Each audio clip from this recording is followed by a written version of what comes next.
All right, with the engine and the transfer case, transmission, bell housing, clutch, everything back together, I'm kind of looking at the operation here. And you can see right in there, you know, we're able to get the clutch to work. That works good. But we got some weirdness going on right in here.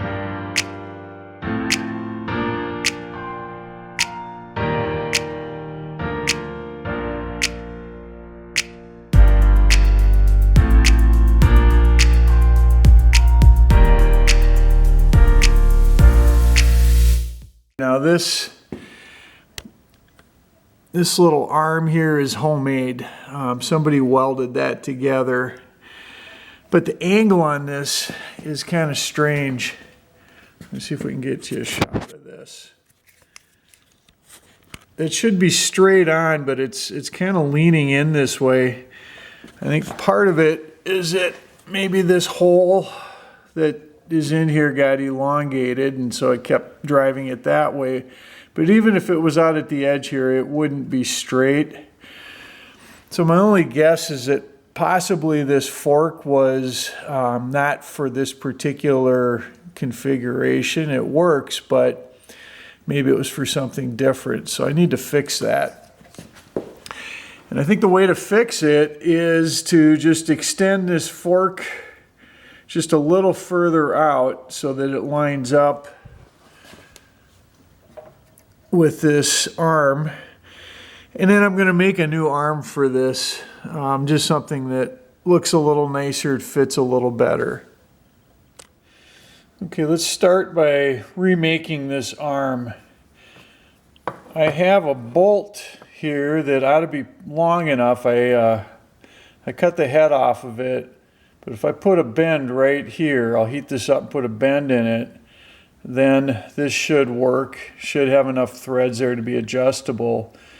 The other thing I noticed is, and I think this is on the factory one too, but the nut that goes against the shift fork is a little bit cupped at the end. It's got a little bit of a rounded edge, and it looks like they used a nylock nut.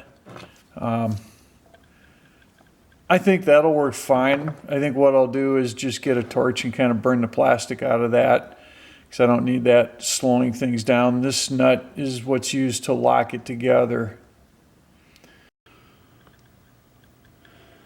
Okay, here's the bolt that I'm using for that shaft. Needs to look something like this, so I need to put a bend in here. So I scribed a line right there so I know where I want that bend to go, the inside corner here. I'm going to heat this up and then I'll pull this over to 90 degrees.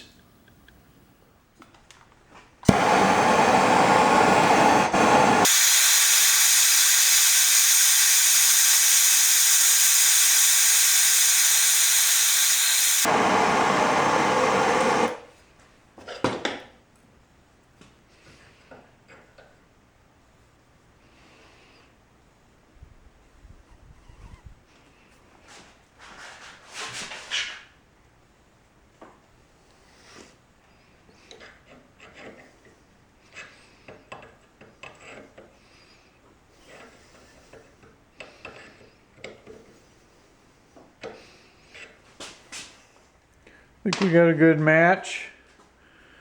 Now we just need to make a hole for the cotter pin.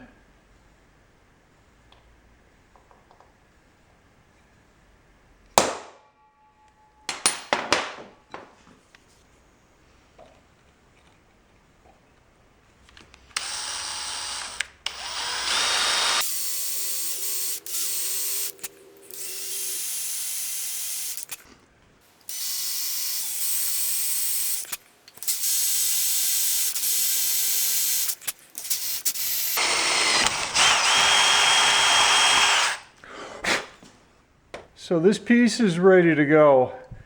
Now this is a $48 item if you want to buy a reproduction model of this. This one cost me nothing. I pulled a bolt out of the bolt bin, I had to thread it a little bit further just to have the length I needed, and if I need more, I'll pull it out and rethread a little further. But this is going to work. Fit on here just like this. We're good there now. Pull this clutch back. This needs to fit in here now so I can run that, but I need to extend this fork out just enough that I can grab onto this, and it looks like just a little bit beyond the end of this is going to do the job. So let's take a look at it and see what we can do. I have this piece of metal. I bent it up just for starters. And what I want to do is do a little more work to get it fit in here. But I think what I'll do is fit it in there, weld it up, and we'll cut it to length that we need to line up with this arm. This is what I've got so far. I bent up a piece of metal here that I can weld in that'll extend that fork. Where I need to connect in was actually, let's get over here, was actually right at the edge of that fork, so I just took a grinder and cut a little V here to take that material away.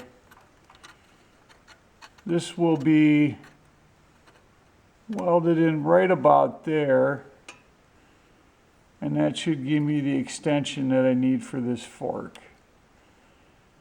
It's kind of tight quarters, so I'm just going to weld this up and we'll come back in a quick minute. All done welding, and I got everything back together.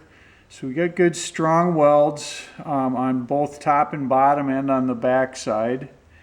The plate itself, I put a curl in it just to give it more strength as the rod presses on that. I don't want it moving around or bending, so that should work great. We take a quick look here. Now the clutch linkage is doing exactly what it's supposed to do. Now I don't understand this whole situation, but I got to remember that this whole drivetrain, engine and transmission, flywheel was put together from a whole bunch of different parts, and so I don't know what the history is on this thing. If anybody else has insight, I'd be curious, but I know this is going to work for me. This is the end of this repair, and if you want to see all the other repairs leading up to this and anything going into the future, pop on over to my channel, consider subscribing, and I will keep posting as I make progress. Thanks for watching.